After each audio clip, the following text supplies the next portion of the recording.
crowd gathered on Tower Green was small, select, and mostly silent. But whispers would have undoubtedly circulated.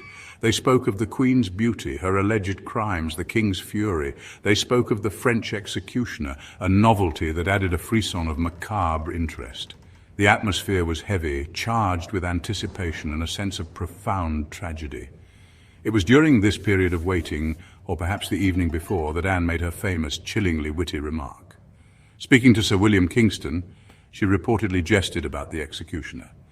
She had heard he was very expert, and that was a comfort, she said, because she had a little neck. Anne Boleyn was not born to be a queen. Her origins, while noble, were not royal. She was the daughter of Sir Thomas Boleyn, an ambitious courtier and diplomat, and Lady Elizabeth Howard from the powerful Howard family.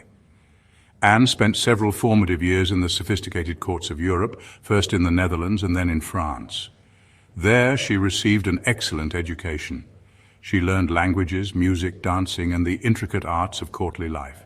She absorbed the culture, the fashion, and the intellectual currents of the Renaissance.